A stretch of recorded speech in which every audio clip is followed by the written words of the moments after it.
Hello and welcome back, NFL fans. This is Hurdle to the Wine. This is the Wildcard Week Review Show. With me, as always, my two buddies, Ollie and Tom. Ollie, good to have you back. Good to see you, Thank you. sir. Good to be back. Good to be back. We will be addressing Myles Garrett momentarily since you missed last week. But anyway, this was a great weekend of football, and I loved it. Uh, I did say her. Hello, super producer Fletch, in the chat saying, "Did I say hurdle that wine?" Maybe I might have. We know I like You'll to have to just go sort of. back and check. We are not professionals here, but we are great amateurs. We have a lot of really good games to talk about this weekend. We're not going to do too much news because mostly the news was about a ton of people getting fired, and all the speculation around coaches right now, which I'm sure we're going to have time to get to, maybe even the week before the Super Bowl when some of those hires might be going on. But let's just jump right into the games, guys. Does that sound good to you? Yep. And Sounds good. for the listeners, we're going to go in chronological order. So we're going to start with the very first wild card playoff game, which was on Saturday, and that was the Los Angeles Rams against the Carolina Panthers. And the Rams come it from behind the end off Matthew Stafford's arm to win 34-31, which ended up being a really good game, even though the Panthers got down by two touchdowns and Bryce Young brings them back, takes the lead, but then Stafford would not be denied. I love this game. I thought it was a lot of fun. What did you guys think? Yeah, I agree. I thought it was good. I thought it had the makings when it was 14-0 of a Rams blowout, but fair play to the Panthers for bouncing back as well. Jalen Coke had a really good game, Jalen McMillan. Um, and they fought tooth and nail in this game. It was just one of Yeah. those sort of back and forth games. Obviously the Panthers went ahead towards the end of the game. And then, the Rams just showed that championship pedigree that they have to drive down the field and beautiful touchdown for Colby Parkinson to, for the game winner. But Bryce Young had a really good game, really. I mean, obviously I know he had a pick, but other than that, he was very composed, threw for a touchdown, ran for a touchdown. There is some good pieces on this Carolina team to build around. Yeah. I mean, I agree. And I think we forget they also beat this team earlier in the regular season as well. So this was a rematch game. I, the Panthers didn't lay down. And honestly, if the Panthers had won this game, I think it would have been a huge, huge comeback win for an 8-9 team in the playoffs, which, you'd have to go back to the old Beast Quake. I believe that I was I the think last. in terms of point differential, I think it would have been one of the biggest upsets in playoff history. I'm pretty History. sure I Yeah. saw in terms for a team. I mean, the point spread was like minus 14 for a road team, which is quite crazy. But obviously, that's the benefit you get making the playoffs as a 8 and 9 division winner, not just an 8 and 9 division winner, but an 8 and 9 division winner by virtue of a tiebreaker, which is just the most hilarious way to make the playoffs. But they did not do what everyone thought they would. Just as I said, that's no one expects an 8 and 9 team to go into the playoffs as and look competitive against a team like the Rams, and they did look competitive. I'll be honest. I put the start of the game on, and as you said, Tom, as soon as the Rams went two touchdowns up, I was like, right. I changed the. I can't even remember what I changed. I think I turned it off, went and got on with some washing, did some washing up, etc., etc. And then I think I saw one of your two messages in our group chat, obviously talking about one of the plays, and obviously checking back in and seeing that this was now a game, and obviously watching the end of this. And my biggest takeaway, as you probably mentioned at the start, Chapman, is Matthew Stafford. How many game-winning drives have we seen from Matthew Stafford in his career now? Most all 55, time is of any it? active player, Wow. even more than Aaron Rodgers. So, what a player! Pretty sure he capped off his MVP campaign with that. Because even though it doesn't, they submit the votes before the playoffs start. Everyone always goes, "Oh no, that guy's not going to win the MVP now if they lose the playoff games." But he was able to come back and win it. So shout out to them. But yeah, great game overall. Absolutely. And as the NFC South homer of the podcast, I do have to say, while I know we are once again the not the winningest division in football, but we're entertaining and we always have a sucker's punch. I Should have think been you guys. Should have been you guys. could have been You us, just beat the but Jets. yep, just had to beat the Jets. But you know what? Not beating the Jets means I get hopefully a better coach. So there we go. And I got Matt Ryan as my president, which we will talk about at some time in the future at some point. Yeah. All right, guys. Um, we started off the week with a really good game, and then we had an excellent game, which had one of the craziest comebacks in the history of the playoffs. Well, not history. Well, just in playoffs that I can remember, and that was the Probably history. grudge match between Green Bay Packers and the Chicago Bears. The Bears win 31 to 25 by scoring 31 to 27, excuse me, by scoring 25 in the fourth quarter. This is Caleb Williams' game. I will hand it to you, Ollie, Well, as you take a sip of water. I mean, how many times did I say during the season that, Caleb had these games where you look at the box score and you think, yes, it looks like, yeah, he might have thrown for some yards and some touchdowns, but 50% completion percentage, 2 interceptions, you think, oh, he must have been bad. And like, there was points in this game where he was bad. And there was points in this game where I'll be honest, I just sat back and like with almost with a tear in my eye, like that's the reason why I was so bullish on this guy coming out. Some of the throws that he made in this game, the one throw that he made, I think it was second or third down, it was second and 10, third and 10, whatever it was, when they were down, whatever it was, 21-3 or whatever, and they ended up scoring on that drive. And he had that one play where he rolled to his left. You probably both remember it, and I can't remember who he completed it to. And I just sat there and I was like, if I watched my team, a quarterback from my team make that throw in the playoffs, I would Mhm. probably immediately run outside and build a statue of them. It was just some of the throws that he made were incredible. He showed you the talent that everyone was so excited about coming out. Yeah, just he looked good in this game. Obviously, don't get me wrong. There was times where he didn't look great in this game. Obviously, with the one interception was terrible, but able to come back with not just him, but Colston Loveland having a Yeah, breakout I was. game. I It's mean, the game. Yeah, can we this is talk a about rookie him? tight end who has kind of got overshadowed throughout the season by Tyler Warren and my Browns Harold Fanning.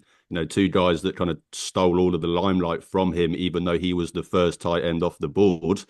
And he showed you in this game, why the Bears thought he should be the first tight end off the board. Because as I said, what a game, and I'll pass that on to either one of you to obviously talk about your thoughts on it. But Caleb Williams, yeah, just great to see him year two, already winning playoff games for the Chicago Bears, who haven't. This is their first playoff win in 15 years or something like that. Something quite a while. So yeah, shout out to him and shout out to the Bears. I was just impressed with how they were able to come back in this game because you wouldn't you're a team that's down 18 points at one point and they never gave up. They just kept plugging away. And then when they made it 21-15 or 21-16, it felt like it was only going one way. But let's not forget the start of this game, Green Bay were dominating, like it was Jordan Love, like what a day for him. I mean, he had 4 touchdowns. And then it ended up, the defense ended up selling them down the river. But You say that though, but how many times have we seen in Jordan? Like this is my thing with Jordan Love, and me and you have spoken about this, Tom, where mm, he can look like the best quarterback in the league in one quarter or one half, and then in the next half look like a completely different quarterback. And don't get me wrong, obviously the defense giving up the points that they did isn't great, especially when you got the amount of money and what they've invested in this defense. But I kind of feel like we feel victim to this every time there's a comeback where it's like, mm. oh, blame the defense. It's like, well, the offense still stops scoring points. Yeah, So, yeah, you know true. what I I mean, mean? they, So, they and I they feel did like go on drives where they it's this just. inconsistency I with think in Jordan the Love. second half, it was like a missed field goal, like 3 punts, and then that final drive where they drove down and then they weren't able to, get it. So yeah, he Yeah, so definitely, they're in the second half, they yeah, went punt, punt, punt, punt, touchdown, miss field goal, end the game. yeah, Obviously, yeah, compare that to the first half where they went touchdown, touchdown, touchdown, miss field goal. Obviously, I don't know if anyone wants to talk about the kicker, but obviously missing 2 field goals in this game that, if he didn't miss those Missed two 7 point and an extra goals point. and an yeah, extra point. So they'd have won this game technically if he didn't miss those kicks. So Yeah. obviously to lose games when your kicker misses kicks is never a good thing in the NFL and especially not in the playoffs. And Caleb Williams as well. As you just pointed out there, Ollie. For me, it was that fourth and eighth throw. Gotta Oh have yeah, it, and he completed it. I'm pretty sure to DJ Moore, and that was ridiculous. Like it was just on a rope. Like nearly 40 yards down the field. And I think that's the second best throw I saw this weekend. We'll go on to mm. the best throw in one of the next games. But yeah, to have the poise to be able to come back and have that fourth quarter, the momentum was going their way as well. And Matt LaFleur at the end of the game was like said about the team that they were just shell shocked. They didn't know what had hit them. And then that exchange at the end with Ben Johnson kind of said Well, I it was all. I was going That to was the say iciest before handshake we I do think I've move ever on seen. from this game, what is your guys' thoughts on Ben Johnson's antics, shall we say? I love it. I mean, Just I don't think that's yeah, what I'd want my coach doing, but like I mean it yeah, he's just an interesting character and I like more characters in American sports, just to be honest with you. yeah, But what's sad is like I think LaFleur is like a very like button up like he's trying not to get into it and I don't think that's yeah, because he's a yeah. wimp or anything, but that's just not his style. Yeah, So it's a real weird like I wish Ben Johnson did it to Dan Campbell, which he never do because he's that's obvious his mentor, but like kind of like pick on someone. I don't know. Anyway, it's a fight, but I still think it's fun. But I don't Oh know. yeah, it's one of them where I could easily sit there and say it's not exactly courteous and all of this stuff. But if Oh, my head coach did that after beating the Steelers in the playoffs, then 100% I am going to be sat there loving it and cheering it on. So true, true. I think I it can think go both ways. it's got two sides to it as well because it's like yeah, like there's that side, especially this rivalry is well and truly alive between the Bears and the Packers. NFC North division rivalry, like you love to see that. And then on the other side, it's like it's kind of disrespectful, but you kind of can be disrespectful if you beat a team like that, like when you come back to win like that. It And was it was the locker room as well. I don't know if you saw the clip oh from in the yeah, when locker he room. was saying literally like Yeah, F the Packers yeah, and like F everyone over that. So there's no love lost even. And even Caleb Williams at the end when he was getting interviewed and he literally had the cheese grater on, he had the cheese and he was literally like yeah. grating it on the table, like while making a funny face. So, this rivalry is well and truly alive, that's for sure. It's interesting. Yeah. I mean, I think it's good. I think it's good to have these things with football and like football has a history like with coaches having these sort of, I mean, maybe not as blatant as what Ben Johnson, but said, when he was like, I'm going to beat Matt LaFleur twice a year, but whatever, I just like, anyway, it's interesting. I'm really excited about Bears Rams. I'm Mm. very, very Yep. excited about that game. And I hope it has all the makings of an awesome playoff game. And I hope both teams, you have the ascending quarterback, you got the old gun, uh, you've got two really good offensive minded coaches going at it. We'll see. I think it's going to be a really fun game. So I'm excited. All right. Next game was an AFC matchup, which was also a really fun game, which was the Bills versus the Jags in Jacksonville. The Bills on the back of Josh Allen pull it out 27-24, like they've been doing all year. Again, a very impressive win, but let's talk about Jacksonville first. Really good game, just didn't get the ball last. But they are what go ahead, Ollie. What was throw it to you. This Oh, is I've going got to their be pick. I've got their pick. So this was uh, obviously good. good. We gained what 4 or 5 extra spots with the Bills winning this game. So That's right. obviously good news for Browns fans, and obviously Greg Newsome in this game got absolutely bullied, shall we say, by Josh Allen. I think he was like 6 for 7, over 100 yards, touchdown. So this was quite a successful hate watch for any Browns fan watching this game. But I mean, my only takeaway from this game is to Josh. I mean, Josh Allen's out there doing like LeBron stuff. Like you look at this Bills team and they're not even good. I'll be honest, like they're not even good really. It's Josh Allen and basically James Cook kind of contributing every now and then, and a Even bunch of he was pretty guys. like he wasn't that great in this game Oh, either. this Like is what I mean. He wasn't very good in this. it It was literally literally was just just Josh Josh Allen. Allen, and it seemed like every time the Bills needed to make a play, Josh Allen would make it, despite Yep. having like multiple. He got whacked in the head. He went down in the end zone like it looked like a knee injury. He went to the blue tent like twice, and he still just gutted it out. And then that throw, like the throw at the weekend for me was the one where with the 50-yard throw to Brandon Cooks, like, and that set up the game winning touchdown. Like that was just an absolute And then that beautiful game throw. winning touchdown, Tom. I mean, Yeah, a QB sneak that went 10 yards. 10 Nice. yards. That which only Josh Allen and Cam Newton can do that in NFL history, if we're being honest.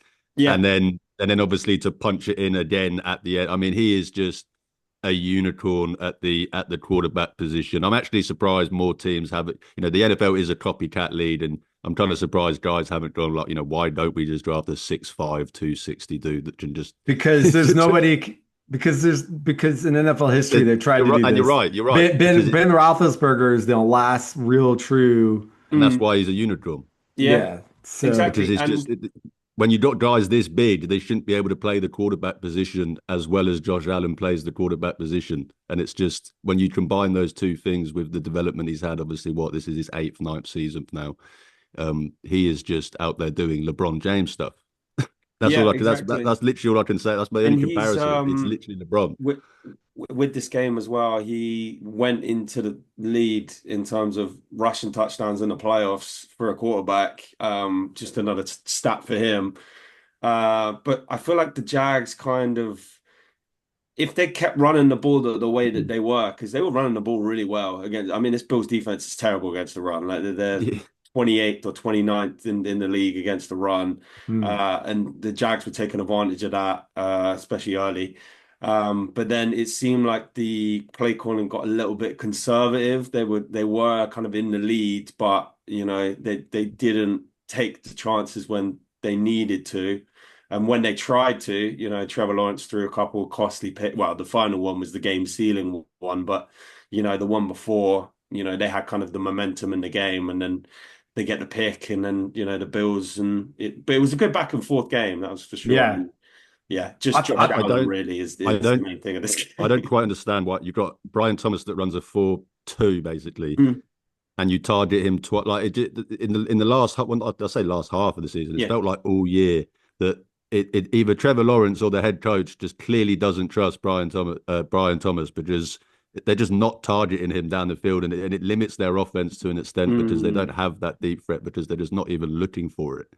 So if they want to send Brian Thomas over, if they want to make another trade with the Browns, then happily send Brian Thomas over because it doesn't look like they want to use him. But And shout out to what did Parker you? Washington as well. The yeah. guy, he was in the medical tent. He came out. He is just an absolute dog for this Jags offense. That's for sure. Did you see the reporter after the game, the Jags reporter Yeah, No. that did? yeah, yeah. That She was so she basically praising Liam she Cohen. basically did this whole like you keep your head up.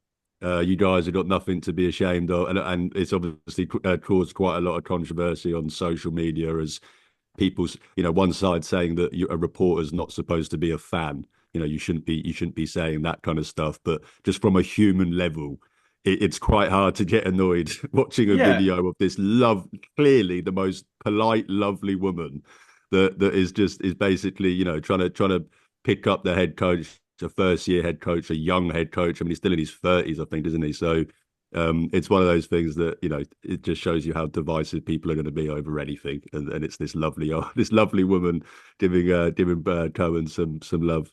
and they've got plenty to build on as well. This Jags team, they're still a young team. Trevor Lawrence, had the best season of his career, especially down the stretch.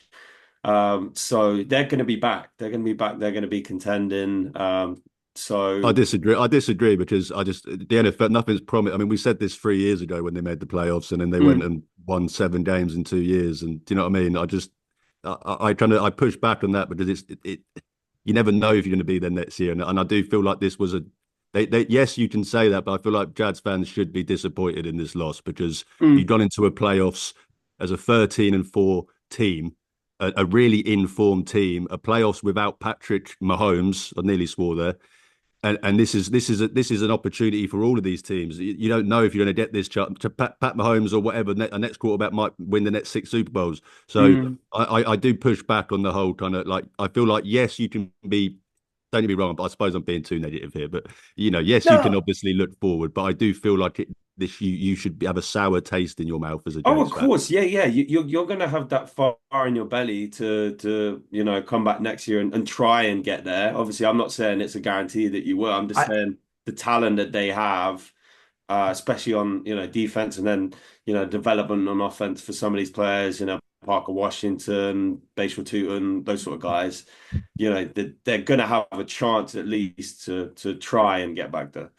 I think it's the idea that they have a well, I mean, putting Trevor Lawrence aside, they've drafted well and they have a good defense. They've got solid young skill players. And I think it's the evolution, Ollie, of like it used to be, with the exceptions of some of the greats, Mahomes, Brady, people like that. It's like you make it to the playoffs and maybe you get bounced in one round, and then the next year you get a little, and like that it used to be sort of like it's the same thing in NBA, right? Like Oh young yeah, NBA yeah, yeah. teams, like, but obviously there's so many exceptions to that rule now, and like it just doesn't. But it feels like this is a team that I think what Tom is saying is legit has a core, but nothing's promised, right? So you Yeah, can't, yeah, yeah, exactly, exactly. I would agree so with that. Yeah, I yeah. just mean like next season. I would not be surprised if I mean, and I say I wouldn't be surprised. I don't think I think Tom would be the least surprised if Trevor Lawrence resorts back to what Tom has, what a lot of things that Tom has been correct about Trevor Mm. Lawrence about.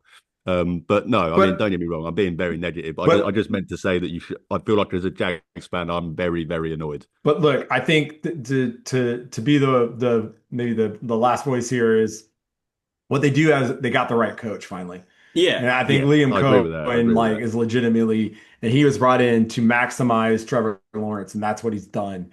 And they can only build better on that offense. And yeah, I mean I think I'm not like, oh, I wouldn't bet my life on Trevor Lawrence mm, taking another step next year, but I would say maybe like if this is like his ceiling, it's not a bad ceiling, you mm. know.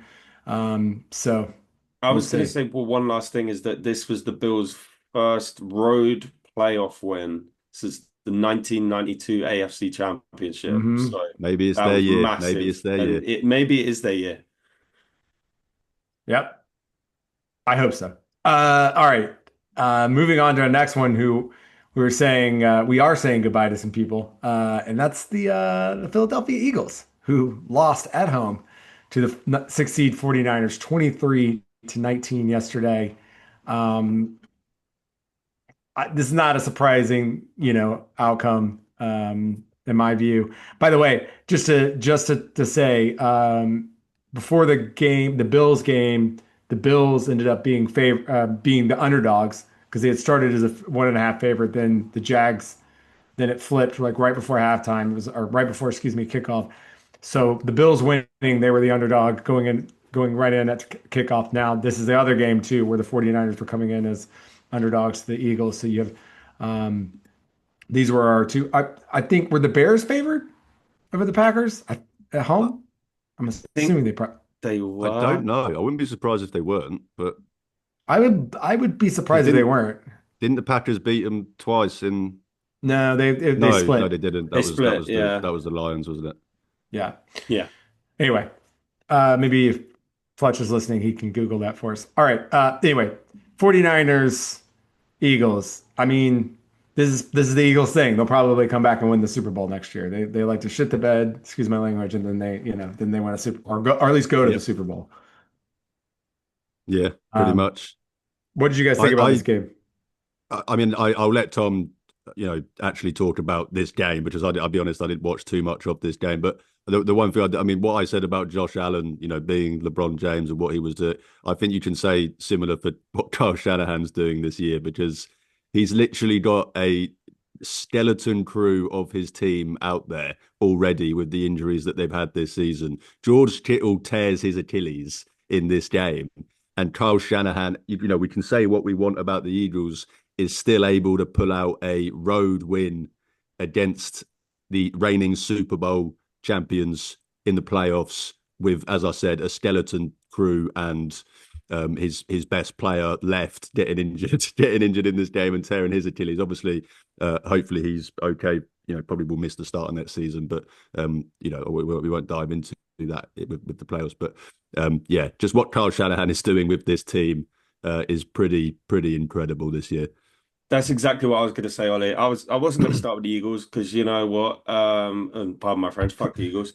I wonder why. So, but yeah, the 49ers, I mean, I know he's not going to win Coach of the Year because there's been some incredible other coaching jobs, but this, for my money, is the best season that he's coached did this season. All the injuries that they've had. Nick Bosa goes down, then Fred Warner goes down. In this game, they're down to their fifth and sixth string linebackers, and they're still just gutting it out. And obviously, I know that's partly down to the Eagles' offense, being anemic as it has been all year. But you've got to give a whole lot of credit to the 49ers for, getting those guys ready. And then especially when, as Ollie said, when George Kittle, one of the cornerstones of your franchise, one of just the great guys in the NFL, tears his ACL I think it was in the first quarter. Yeah, because it killed my touchdown bet. Yeah, I bet, yeah. Achilles. He goes out, and killed, then they don't even blink though. They just keep going. CMC's running the ball. He in this game was great as well. Like not so much running the ball, but more in the receiving game as well. And even that trick play at the end, that was just masterful, really. Sky Moore to Juwan Jennings, and then throws it to CMC for the game-winning touchdown. Yeah. So yeah, a whole lot of props needs to go to not just Kyle Shanahan, but also to Robert Saleh for getting those pieces ready, even though they are fifth and sixth string players, to be able to come and win that game on the road for sure. And then with the Eagles, it's just a case of. They started off great. They started off hot. They've got 2 touchdowns. And then they just turned into the offense that we've seen all year long, where, they're stagnant. They're not imaginative. They can't run the ball. All those things just came back to the fore. And again, it just proved to me that the head coach and the offensive coordinator, I mean, the offensive coordinator's got to go, but the head coach has got to have some serious conversations. And AJ Brown as well. I think he might have played his final game in Philadelphia with some of those crucial drops in that game.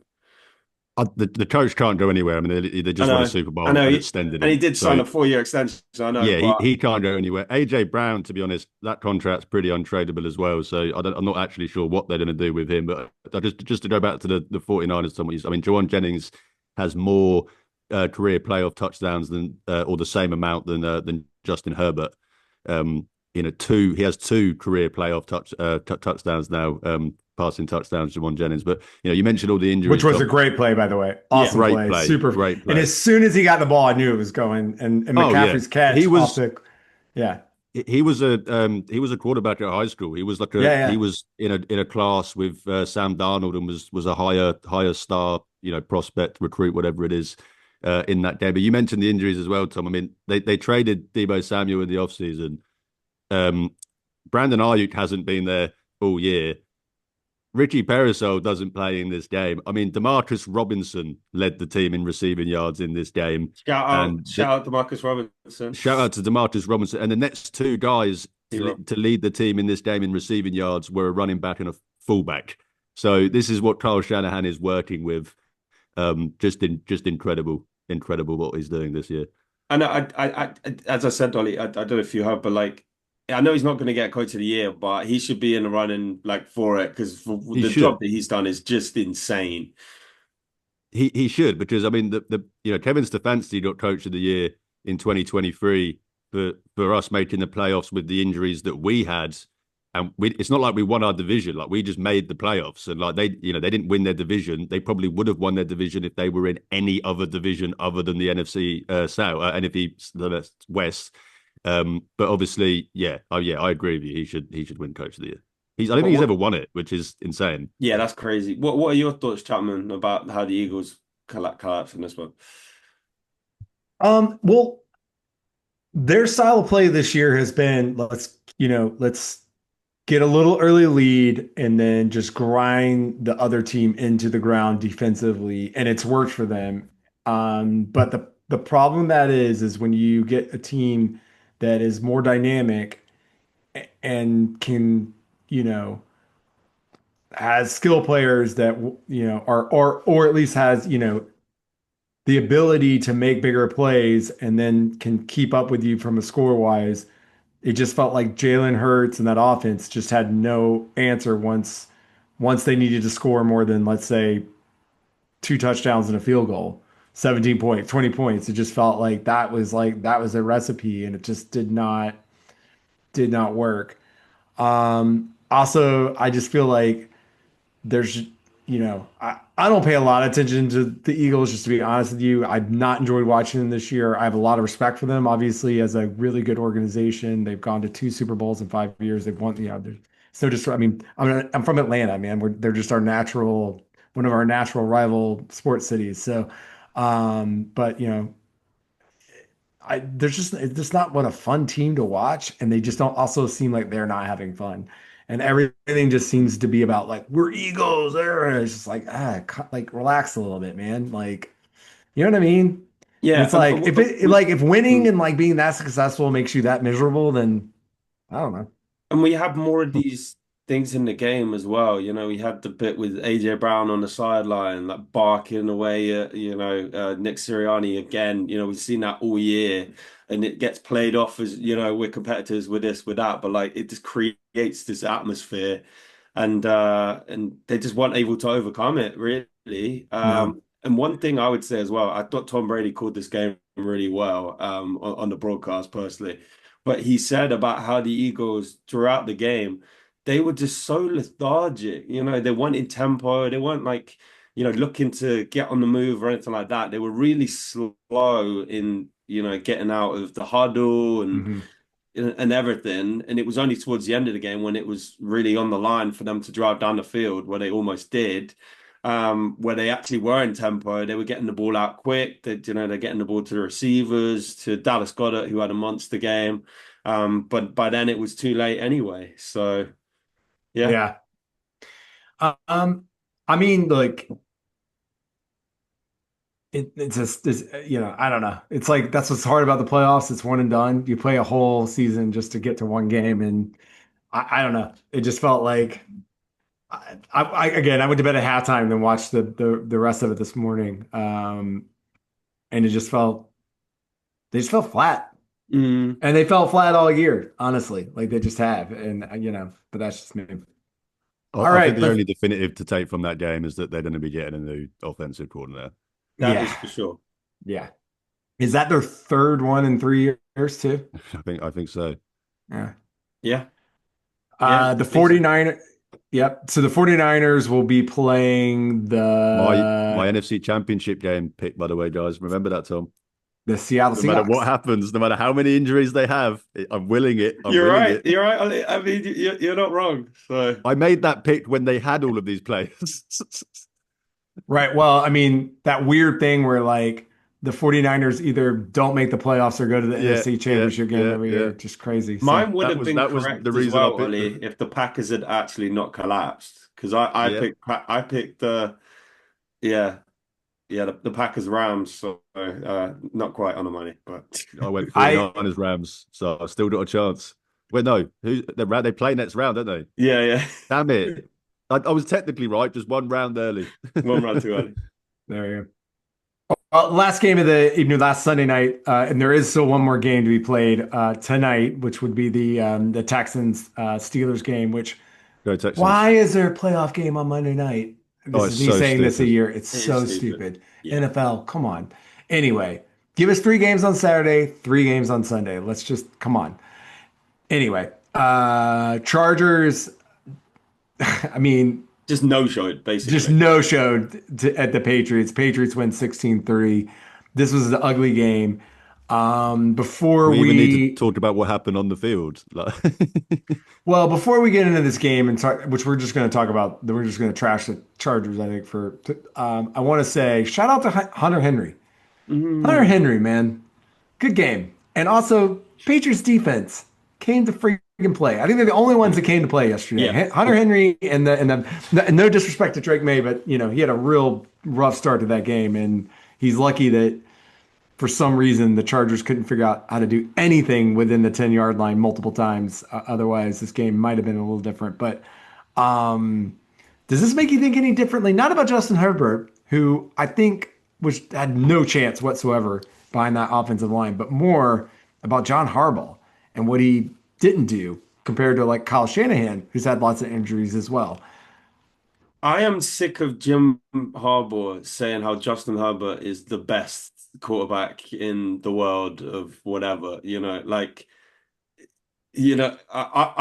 Justin Herbert. I've seen him play the Chiefs so many times and play these close games in a division, like I have. But when it comes to the playoffs, he shrinks. Like, I mean, there's facts. We've seen 3 games in a row in the playoffs where he's, downplayed the performance. And obviously, I know the offensive line had a major part in this game, but he still had chances. I mean, he had to run. He had to kind of try and do everything, and his receivers didn't help him out. But you just got to put up a better performance than that. Like, that was just atrocious, just all across the board from the Chargers, and they charged it away just like they always do. So I agree. Like it's hard because like if the previous 2 games we've seen from Justin Herbert didn't go the way that they did, yeah, it would be a lot easier for me to make this argument. But obviously, the way that they went as they did, you can make the argument that this was just another example of that. But I do think when you draft 2 franchise tackles and neither of them are there, we all saw how bad the offensive line. It wasn't just the tackles. I mean, the offensive line as a whole was absolutely atrocious. I do think you've got to give a. I mean, not even just the offensive line. I mean, the receivers as well. I mean, Lad McConkey has been absolutely awful the second half of this season. Yeah. Like terrible. He's literally reverted into like a jag. He's literally not been impacting the games anywhere near as much as he was. So I do think, but yes, obviously, you can make the argument that if you are that good of a quarterback, Tom, as you're trying to say that Jim Harbaugh is making out, that maybe you can. I mean, we've seen Joe Burrow go to a Super Bowl with two backup tackles, but I say that they have Jamar Chase and T. Higgins on that team, and this team has Lad McConkey and Oronde Gadsden leading the team in receiving yards. So obviously it's a little bit different, but I think with the Patriots, I still don't even know, because I don't know if you saw obviously, I mean, the schedule is obviously the schedule. You can play who you want to play. But if you saw the quarterbacks that they played this year, I saw a graph that showed you the combined EPA of opponent quarterbacks that teams play. Every single team was positive other than the Patriots, who were literally, I'm talking, this graph went like this for everyone else, and then the Patriots were down here. And the first playoff game, they play a team that is literally as bad as what so I don't even know what to take away from the Patriots. I still don't actually know anything about this team and if they're legit or not. I would just say the one thing for the Patriots is Milton Williams, who'd been injured a lot this season, but he came back and he had a monster game in this one. So shout out to him. And he also gave did you see that thing with him and Mike Vrabel? He like headbutted him and he gave him like a bloody nose or a bloody lip even. So Mike Vrabel's a madman. You know what's going to happen. Aaron Rodgers is somehow going to pull out this game tonight against the Steelers. And we're going to watch this lame Steelers team go play in Foxborough and just and they're going to just roll into the AFC chat. You know that's what's going to happen. Right? If that happens, we could probably make an argument that the easiest path to an AFC Championship game in the history of the sport, because I mean, some of the teams that they've played this year. But as I said, I mean, don't get me wrong, they're winning these games. You can't take anything away from them. No. 14-3 team. They've just won a playoff game. Their fans are. I hate the fact that they are, but their fans are obviously buzzing, and because 6 Super Bowls wasn't enough for them, and obviously they're feeling great and stuff. But I just feel like as a neutral, I have no idea about this team. I don't actually know. But it's one of them years. Who knows what happens in this playoff in the AFC? I mean, here's the things. Drake May is legit.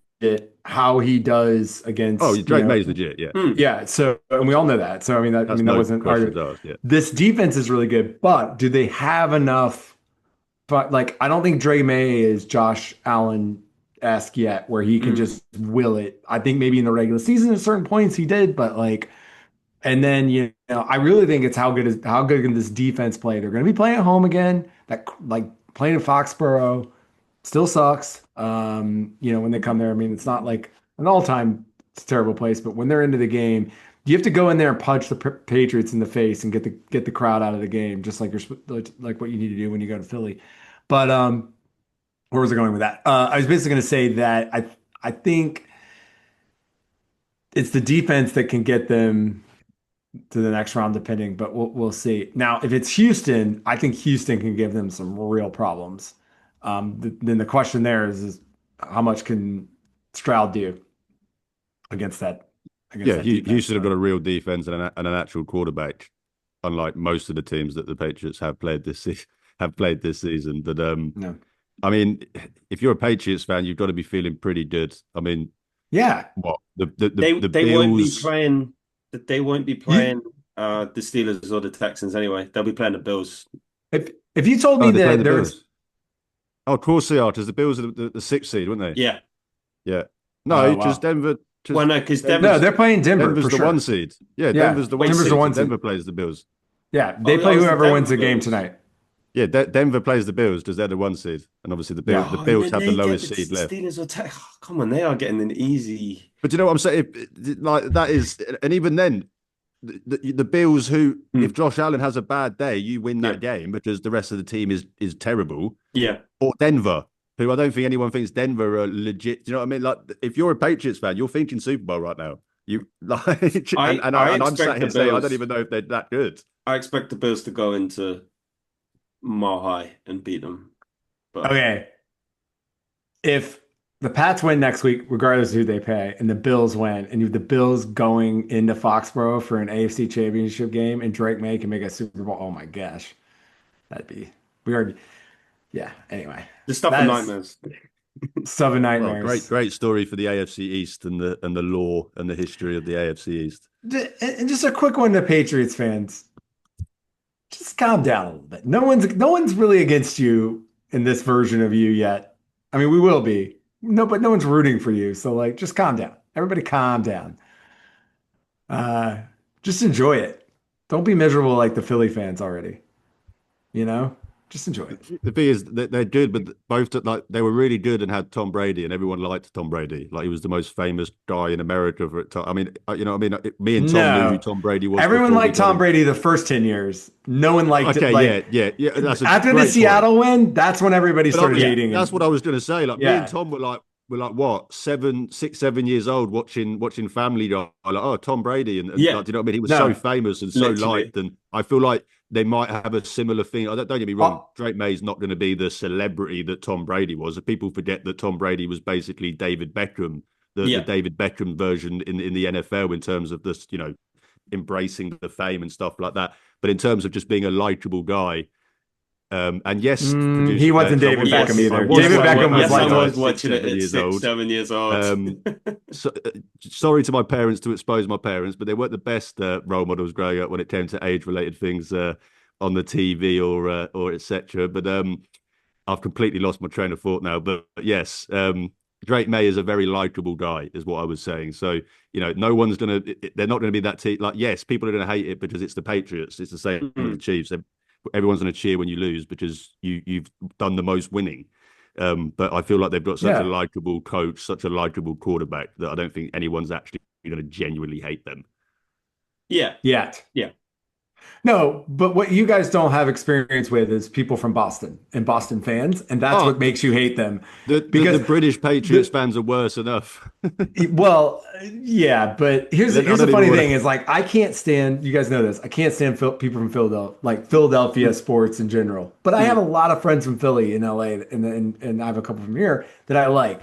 I have no friends from Boston. I have nobody that I know from Boston that I like. But you like the Bill Simmons podcast, don't you? I do like the Bill Simmons podcast. I really do. I don't, but there's a lot of reasons why. He loves movies as much as I do. So, that's probably right. But, and I forgive him. It's also called the Patriots Bill Simmons podcast now, I believe.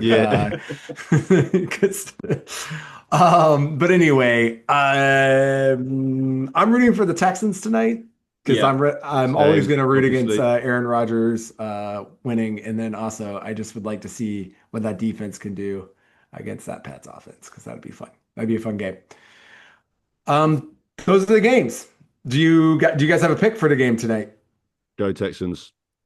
Texans. Go Texans. Fletch, Fletchy. You ever called him No, Fletchy? He's not no, I Irish. have not. I don't think I've ever called him I only Fletch. call that. I only call him that in private. He's drinking his chocolate milk. Oh, there he is. You are the first person in history to call me Fletcher. No, no one's ever done that before. That's the first. Um, Fletchy is what I said. Just a little I know, Y. I know. Oh. It's my accent. Leave me alone. Oh, wait. Am I going to be in trouble at the end of this? Yeah, you just I mean, if you criticised well, if you want to the be, Manc accent. Oh, no, wait. That's not a shot at the accent whatsoever. I embrace all UK accents. All of them. Every Other single than one. Scouse. Other than Scouse. if Even you want to Scouse. be in trouble after it, you can be. I can think of something. Well, it'd be nothing new for me. I'm always in trouble, just to be honest with you. Fletch, who do you got tonight? Texans. Nice. Oh no, I feel like Nice. we've cursed it now, guys. We definitely Yeah, just been We sworn by definitely for did. picking the Well, I'm Texans. telling you, just because the best Carl is smug Carl, and I just think it's coming. So I'm just saying, Steelers are Steelers. The Um, Steelers have not won a playoff game since 2016, and let's all collectively hope that that remains the that same remains the after tonight. same. I think the Will Anderson and oh, crap, why is his name left me head? Daniil Hunter. Daniil Daniel Hunter. Hunter might retire Aaron Rodgers on the spot. Like within on that first drive, I think that I first don't Steelers know, man. offense. Myles Garrett went up against this team twice, and Mm. the way that they get the ball out, I mean, it's impossible to That's sack the thing. Aaron He's Rodgers. literally because he can't move anymore. He has to get the He ball out just, like quicker than yeah, anyone in the NFL. That was So like it's Brady in his insane. need to last do that. So, season. It's just Remember? you can't sack him. He just gets it out yeah, too quick. yeah. To be That fair, do you not remember the quote that Garrett gave after that game? Where Yeah, they basically, I they mean, I literally, watched and that that's game. true. They They they cared they, more they about stopping him from breaking the record than they cared about securing a playoff spot. Yeah. yeah. And now they've got to try and stop two people, and that Good point. defense Good is point. Yeah, it limits the offense. Don't get me wrong. It makes the offense literally anemic. They don't even have a single three-step drop back within the playbook. So it's pretty, pretty anemic stuff. But yeah, let's hope the One thing Texans. for the Steelers that does help them is and I don't know if it's going to matter, but DK Metcalf is back from the suspension that he was serving, so that's a piece for them. he definitely changes our offense a lot. Yeah, definitely changes the offense at least. Yeah. So, I'll Not stop. the well, defense, but I was going to give Ollie his 2 minutes to chat about Miles Garrett's breaking the sack record, but he just oh, walked he's off. Oh, back. there he's There back. he is. You what, Ollie, sorry? so we congratulated, we celebrated last week. We were all very Yeah. happy because we all are big fans of Miles. And but why don't you talk about Dog Nation and what it meant for you guys in your season for Well, I mean, when you have I say a terrible season. Most seasons are terrible for the Cleveland Browns, so there's not much for us to take away. But this is one of those records that there's records in the NFL. I feel like this is one of the more historic ones, and the kind of more. And I feel like this is why, and it was treated as such. Don't get me wrong. I mean, the NFL stopped the game to kind of recognize what had just happened, and I don't think I've ever seen that in the NFL. The refs actually stopped the game. But yeah, so it's obviously a very historic moment for our franchise to obviously be a part of history's when we're not usually a part of history. We don't have many MVP winners. We don't have many Defensive Player of the Year winners. Miles is the first one in 50 years. So for him to go and break the sack record, his name will be the only name in the history books. He didn't get half a sack to tie it. He got the full sack. So, people can say 17 games or whatever. When they open the history book, it will just say Miles Lorenz Garrett. And that makes me incredibly happy. As you all know, probably one of the biggest supporters of Miles Garrett out there. My favorite player of all time, just the most fun player to watch since I've been watching the Browns. So of course, incredibly happy for him to get this record for a personal thing because we've not been able to give him much winning here in Cleveland. He is, you can say whatever about the money. He has stayed committed to the Cleveland Browns So for us to at least give him the opportunity to, get an individual achievement like this is great. But next thing, it's getting the team achievement and getting him some playoff wins that he can have those moments. Because when we show that, when we look back on Miles and we show the sack record stuff, I want there to be playoff games in that, in that reel of videos that they play. So that's the next thing. But obviously, yeah, it's great to get this record for Browns and obviously for Miles as well. And thank you to you all for your kind words last week. Not many free people support Miles Garrett that are non-Browns fans more than you guys do. So it is obviously appreciated, and obviously from we've seen him live, Browns Ollie. Nation. So we've seen it. We've seen it firsthand. Yep. My quick question is, how like when a receiver or a quarterback sets a record or a running back sets a record, they get to keep the game ball. Does Myles Garrett get to keep Joe Burrow? I mean, I think he already has part. Well, I'm not. I was gonna. That was. He has part of his soul. That's for sure. I'm not going to make the kind of outlook of that joke would be terrible. No, but I think he basically owns Joe Burrow. He's the most sacked quarterback that Myles Garrett has. He's not sacked any quarterback more than Joe Burrow. Joe Burrow's not been sacked by any player more than Myles Garrett. And I'd love for it to be against Aaron Rodgers the week before against the Steelers. That would have been amazing. But I feel like it was quite fitting to get it against Joe Burrow, as I said, the most sacked player by him. But yeah, shout out to Myles.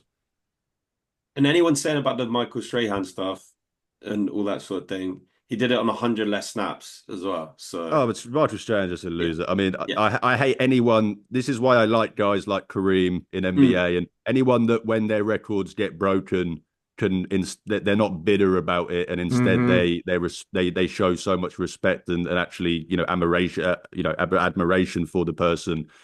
So to be bitter like that, I mean, don't get me wrong, we're never going to get a comment from TJ Watt. I'm sure I'm sure in private, but the greatest sports record in American history is the home run record, which obviously Hank Aaron, not Atlanta's finest sports hero of all time, even though he's not from Atlanta, held for many years. And he went, even though we all know Barry Bonds was juicing during that time, he went all the time. And he had family every time when he was going to break that record to be respectful to him. And it was out of health problems he couldn't. So yeah, I think you're right. That's that's part of the history of sports. We records get broken and things get but whatever. Anyway, I think it was great. I wanted to ask you really quick. This is kind of a downer question though, because we talked a little bit about some of the firings last week. But what was your take on Stefanski with our last few minutes here, being let go? Because obviously he seems very desired by a lot of the other teams that are looking for coaches right now. So what's your feeling on that after 6 years, 6 seasons? Yeah, that's not a surprise to me that he is desired. I was adamant that if the Browns did let him go, if he wanted to, obviously you never, the desire might not have been there, but if he wanted to, then he probably could have gone and got another job. But first and foremost, I mean, the human aspect of it, Kevin is a great guy. Like he has been like the most polite person. Like there is not a bad thing that you can say about Kevin Stefanski during his time in Cleveland. 6 years of the most successful Browns football to be honest, since the 80s. The best Browns head coach since Marty Schottenheimer in terms of success, playoff appearances, stuff like that. So quite a long time. So I think before anyone talks about Kevin Stefanski and his time in the Cleveland Browns, they have to recognize that, yes, it got sour at the end, but this is a guy that came into the worst franchise in the NFL over the last 20 years. When he came in, they were the bunt of every joke.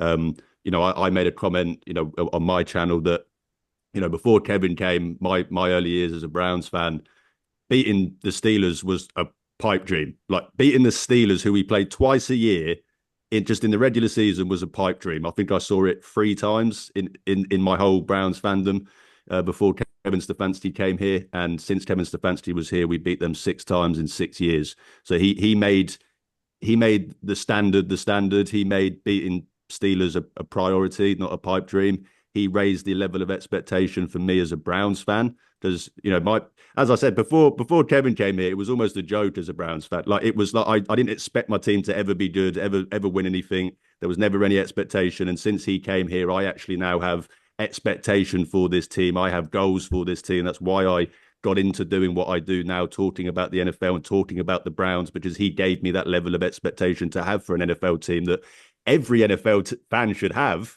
But as a Browns fan, I just didn't have, because we weren't a serious NFL team. So for him to do that, I think was amazing. But I say all of that to say that I do also at the same time recognise that I think it was the right decision to move on just because of where we were as a franchise. I don't think it's not a Kevin thing. It's not a Browns thing. I just think it's a both at the same time thing where they're just on different courses. They're not really fitting each other's timeline. And I just don't think that, we could just keep going on with the status quo in Cleveland with what we've had over the last 2 years. So massive, massive respect for Kevin. Absolutely adore the guy, if I'm being honest. Just a wonderful human being. But also I think it was time to move on. And I'm excited and ready for the next iteration of the Cleveland Browns head coach and what they can do, obviously going into a next 5-year period, which is a massive period for the Browns, obviously moving to the Dome in 2029. So is there anyone in particular you're looking at and thinking, I want him? I mean, if I could have my choice, I mean, you see obviously the rumours of, are the Patriots going to let go? I mean, I would literally drive to Green Bay in my Kia and pick up Matt LaFleur if that was the case. But in terms of the realist, I mean, obviously everyone's going to float, obviously, John Harbaugh. I'm don't get me wrong, human nature exists. There is definitely a little part of John Harbaugh that's going, well, all my family are Browns fans. I did just get sacked by the Ravens, but he's not going to join the Browns if we're being realistic. No. So out of the realistic options, I mean, don't get me wrong. Obviously, Aidan Durd, we interviewed the British defensive coordinator for the Seattle Seahawks. So that would be a very cool story. But the direction that the Browns are in, the biggest problem we've had the last 2 years has been offense. Our defense is ready to go. We've even got it's quite rare that a team sacks their coach and they've still got a defensive coordinator that is well respected around the league sitting there ready to actually go with a new head coach. We're there. So, you guys as well. So it's quite rare, Chapman, isn't it? It's quite a weird thing to have where it's like, wait, hold on, the head coach is gone, but the defensive coordinator is now kind of in waiting for the next guy. Which is, if that's the case and Jim Schwartz remains, I'd take Mike McDaniel right now, to be honest. It's interesting. That's interesting you said that about John Harbaugh, because I almost feel like someone like that would be a great thing for the Browns, in that we know your owner. Oh, Jimmy. There's a lot of dysfunction. Well, no. It's just more of like he needs somebody who can get him out of the way, and you need a big swinging guy like that who can come in and say like. So if I worded that as like me not wanting her, I would. Oh no! I don't think you didn't. But you were saying it might be unrealistic. But what I was thinking is like John Harbaugh could, he could come in and say, "Look, I'm going to run this thing, but I'm going to run it." Now, do we know? Like, the thing that we don't talk about is John Harbaugh had like one of the greatest GMs of all time with Ozzie Smith, and then then they just kept inheriting other things. Still have to find the offensive, because John Harbaugh. Yeah, John Harbaugh is not a defensive guy. So you still have to then obviously, the Browns, what they need to do is fix the offense, and that is kind of, as you said, the argument that you would make against that. And if that's solely what they are trying to do, which with everything we've heard from the GM in his interview since they sacked Kevin Stefanski sounds kind of like that's what they want to do, then bringing in someone like a Mike McDaniel would make sense. If they wanted to go for Mike LaFleur, obviously out of the Seattle, out of the Rams, then obviously they could go that way. They interviewed the Rams passing game coordinator, not even offensive coordinator. You don't want that. Steelhouse.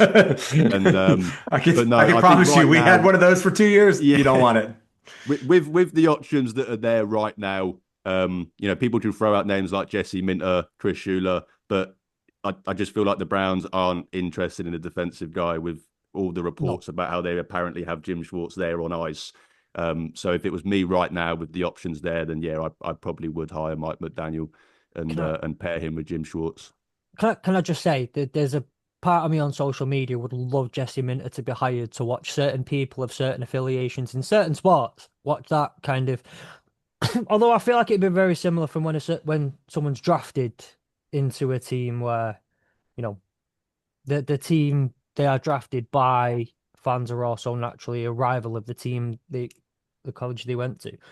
But that'd be a little bit funny to watch someone like Jesse Minter end up at the Browns. Yeah.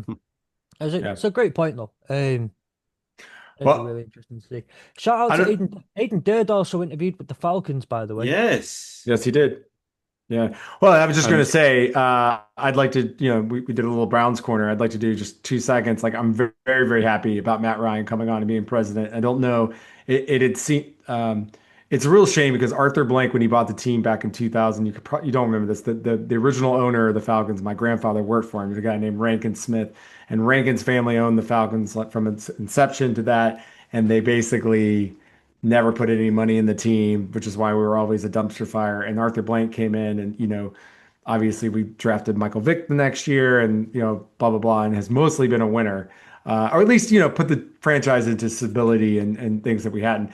And I just think over the last few years, it got into a place where Arthur Blank probably was meddling a little too much as an owner. We have a guy named Rich McKay that's been around, has been our president, who was our GM, who somehow got fired, got demoted. Anyway, both the GM and the coach were always reporting to Arthur Blank, which also meant they were reporting to Rich McKay versus having, a GM that reports to a coach or a coach reports to just anyway. So with this structure with Matt Ryan coming in, it feels like they're creating now a proper structure where the GM and the coach are both going to report to Matt Ryan. He is going to be the one to decide. Now, whether, Matt's never had any of these kind of responsibilities, but the dude knows ball. He's been really great on CBS.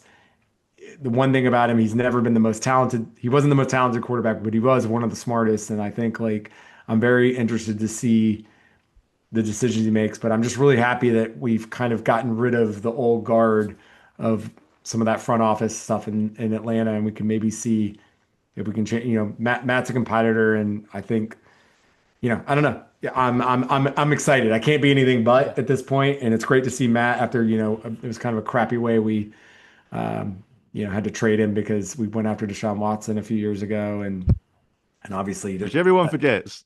Yeah, everyone does forget. The team that gets all of the stuff for going after the wouldn't guarantee his contract. There was 4 teams. Remember, guys, there was a lot of teams after him. Yeah. I will just before we finish, Chapman. I just you guys are looking for a coach as well. He interviewed with you, I think today or yesterday. Would you be interested in Kevin Stefanski? Because I think that would be a really good fit in terms of the offense. I would love an offensive coach. I'm a little wary of retreads. Just to be honest with you right now. Completely get that. And if you're going to take one, I'd rather take Mike McDaniel, just to be really honest with you. But I honestly, this time, I'm just going to sit out and let whatever happens. I don't really have an opinion. I just really hope we don't hire another defensive coordinator who's been a defensive coordinator for like 2 years. I think if you're trying to save Penix, if next year and the year after is about trying to save Penix, then Stefanski would.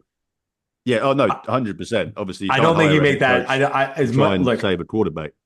I want that. Look, here's the thing you have to do. I think the Falcons have to do. They have to try to give Penix every chance to succeed while also planning for him not succeeding. Yeah. Agreed. I think Mike McDaniel with that running game with Bijan Robinson would be elite. No, hands off. He's coming in. Yeah. All right. And the Chiefs are going to get Cliff Kingsbury. So he doesn't want the pressure of a head coaching job for a while, so he's got to go somewhere that has and also fantastic running. No. He's coming. Guys, stop. Come on. He's a Cleveland Brown. He interviewed today. They shouldn't have even let him leave the building, to be honest with you. Have they let him leave the building? Has anyone seen I don't actually know. It's not been reported, and we actually can hire him today because we have fulfilled the Rooney Rule. Obviously with the Aiden Derd interview and now the Mike McDaniel interview. So we have fulfilled the Rooney Rule. So that's exactly what the Chiefs did in 2013. That they met Andy Reid for 7 hours and they were like, okay, he's on your head coach. Yeah. They just chat with him for 7 hours. Yeah. But Mike McDaniel, how can you fix this offense? And 7 hours later, he's the head coach of the Browns. But I mean, everyone forgets he was part of the Kyle Shanahan coaching staff. Yeah. And was obviously reportedly the guy that drew up the 32-point PowerPoint presentation that Kyle Shanahan showed to Jimmy Haslam for why he should be let go from his job, from his contract. He was an offensive assistant with Washington, wasn't he? With Kyle Shanahan and Sean McVay. Yeah, he was our wide receiver coach. Yeah. And I think what's his name was Matt LaFleur was there as well. It was like insane. Yeah, Matt. Well, they We all had were in all of them. Atlanta too. Yeah. They were all, yeah. Chapman, we So, both have by the that. We way, both have that in common. well, the dumbest thing is Dan Quinn. This is why he eventually got fired because he couldn't pick good coordinators. When Shanahan left, Matt LaFleur was like, "I want that job." They wouldn't even Thomas Dimitroff and Quinn wouldn't even let him interview. So he went to Wow. Tennessee and became a head coach in That's 2 years. We that's let who we Mike wanted to McDaniel leave the out the Browns for. door, Yeah, and then we let there was one other now head coach on that team that I can't remember who it is. But anyway, yeah. I yeah. got He breaking wanted news to though, leave the guys. Browns for you guys, Chapman. He wanted to leave the Browns to go be the offensive coordinator for the Falcons, and obviously, that didn't end up happening. But yeah, to your point, Tom, we had all of them. Both of our teams had all of those three guys in the building. Dun, I dun, got dun, You got breaking breaking dun. news. news. Breaking news. Tried to do a little jingle there. Atlanta Falcons getting new jerseys in 2026. Let's It's go. The curse about is time. over. It's Excuse, about excuse me, time. excuse me, excuse me. It's not breaking news. The Asleep at Work NFL page posted that like 3 hours ago. Oh. Oh, Oh, oh. Well, Listen, just listen, it's finally, just the Browns have now requested an interview for Grant Udinsky, who is the 29-year-old offensive coordinator let's for the go. Jaguars. Someone under 29 30 as years a head old. coach. Let's go. Imagine, so man. All right. that's got to be a point. Like I am 30 years old. If when I start seeing head coaches younger than me, Bro, I'm he out. would be Like I'm younger than done. you, mate. I'm gone. I He can't would do be this younger than you. anymore. I'm only just younger than him, so I'm not I'm not making any jokes. That's that's the thing. Guys, There comes a point when sorry, 1 second, chat. There comes a point as an adult when you realise most of the players you watch are younger than you. When it start as a kid, they're all older than you. You can do it. It starts to feel a bit weird as an adult when they're all younger than you. When head coaches start, like I've got a problem. I'm sorry. someone told me a long time ago, they were like, when there's no other people that are as your age anymore, which is now officially pretty much me in any sport, it's really sad. It is really sad. It's coming for you guys. Oh, All I right, know. we got to go. Thanks so much, everybody, for joining us. We will be reviewing the divisional round next Monday. There's a preview pod on Thursday. Also, check out the college pod before the national championship game, which is on Monday of next week. Yep. We are all Texans fans tonight. Sorry, Carl. And thanks so much for joining us. And as it was a big weekend for the wild card, we are going to hurdle that comeback.